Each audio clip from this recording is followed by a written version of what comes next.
Hi everybody, Ian Bremmer here from a glorious New York City, as it always is this time of year, late summer, early fall.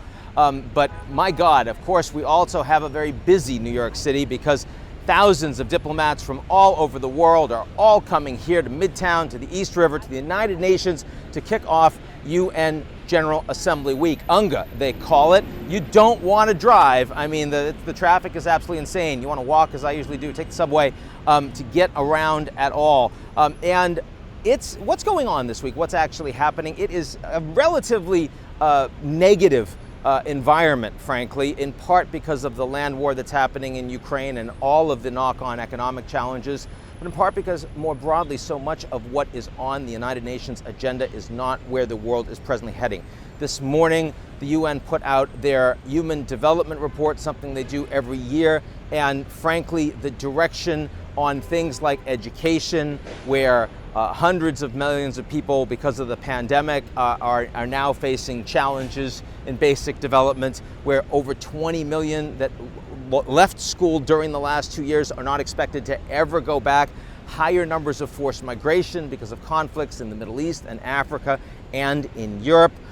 Significant, of course, climate impact. We right now still have almost a third of Pakistan underwater, with tens of millions having been displaced. These are issues that are fundamental to the UN agenda, and for 50 years, you still saw, even though there were big challenges coming for the world, human development was actually improving. A global middle class was emerging, global extreme poverty was being reduced. We can't say that right now, and there's an absence of leadership on the global stage to try to respond. Why? Because so many countries are focused, understandably, first and foremost on populations at home, in many cases extremely divided, extremely angry populations at home. I remember when I sat down with the Secretary General, Antonio Guterres, last year, and he said that we were at the edge of the abyss, staring down. This year, he said, you know, everything feels okay when you're actually falling into the abyss if you're on the second floor, but of course, you're going to hit relatively soon. That's pretty bleak for him.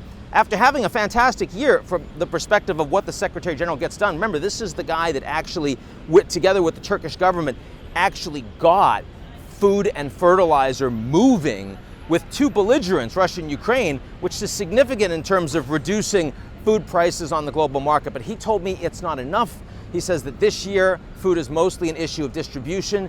Next year, unless much more is done and fast, you're talking about literally not having enough food, just enough on the global market to feed the billions of people that we are host to. So it's a worry. There's no question. In that environment, having everyone come together, not just as a talk shop, but also as an action-forcing event, to make commitments to global education, to make more commitments on global climate, to make more commitments in terms of housing refugees. Those ideas are being discussed with people that have the check-writing authority, have the political power to get it done. But I don't think we're going to come out of this week saying that we're in a materially better place than we had been. And that, of course, is why everybody coming to the UNGA this week is feeling a little bit more tense, perhaps, than they were even a year ago. Not the way we wanted to be coming out of this pandemic, but got to be honest about it, and I hope everyone has a productive week. At the very least, the sun is shining, and we're here. It's better than the alternative. Talk to you soon.